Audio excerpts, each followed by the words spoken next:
मान न किसी का फेंका हुआ मिले, न किसी का छीना हुआ। मुझे बस वही मिले जो मेरी किस्मत में लिखा हो।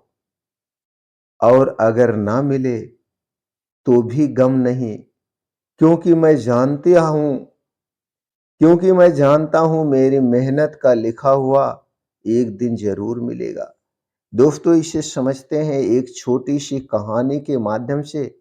एक कहानी दो भाइयों की है और इसमें कुछ काल्पनिक नाम हो सकते हैं कहानी को आसानी से समझने के लिए। एक गांव में दो भाई रहते थे, आरव और नीरज।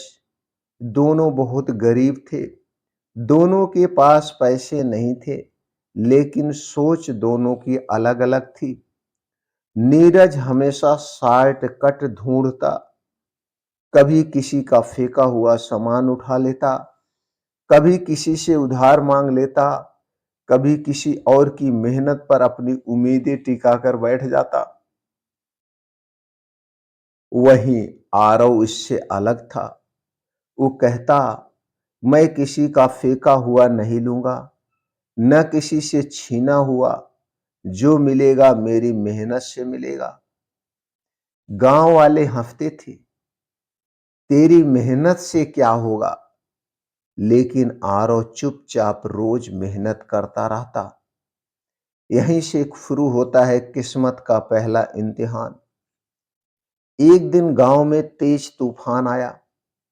नीरज का उठा उठाया सामान सब बह गया। उधार लिए पैसे चुकाने का समय आ गया और वो बिल्कुल टूट गया। उधर आरव का छोटा सा खेत भी बर्बाद हुआ, लेकिन वह मुस्कुराकर बोला, मेहनत मेरी ताकत है, किस्मत नहीं। और अगले ही दिन से वह फिर से खेत में लग गया। यहीं से शुरू आती है उसकी मेहनत की कमाल की शुरुआत होती है। कुछ महीनों के बाद जिस जमीन को लोग बेकार कहते थे, उसी ने इतिहास बना दिया। आरव की मेहनत ने खेत में सोना उगा दिया। फसल इतनी बड़ी कि पूरे गांव में चर्चा हो गई। लोग बोले, एक किस्मत है। आरव मुस्कराया, नहीं, ये मेरी किस्मत में था, लेकिन इसे खोलने की चाबी मेहनत थी। इससे हमें क्या सीख मिलती है दोस्तों?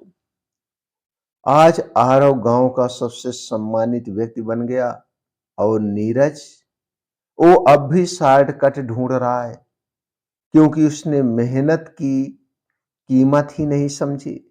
जिंदगी एक बहुत गहरी सी सिखाती है। जिंदगी हमें बहुत गहराई से सिखाती है। जो किसी का फेंका हुआ लेकर चलता है, वो कभी भी अपना मुकाम नहीं बना पाता। जो छीना हुआ लेकर चलता है, वो जिंदगी भर डर में जीता है। लेकिन जो मेहनत करके कमाता है, वही गर्व से सिर उठाकर जीता है। दोस्तों, इसीलिए कहा गया है, हे भगवान, मुझे किसी का फेंका हुआ ना दो, न किसी का छीना हुआ दो। मुझे बस दो मेरे कर्म का फल, मेरी मेहनत का लिखा हुआ, मेरे नसीब का बनाया हुआ। और अगर देने में देरी भी हो जाए तो कोई गम नहीं, क्योंकि मुझे पता है जो आएंगे मेरे ही हाथों से कमाए हुए होंगे और वही सबसे प्यारे होंगे। तो दोस्तों, इस कहानी से आपको क्या सीख मिली, कमेंट सेक्शन में जरूर बताइएगा।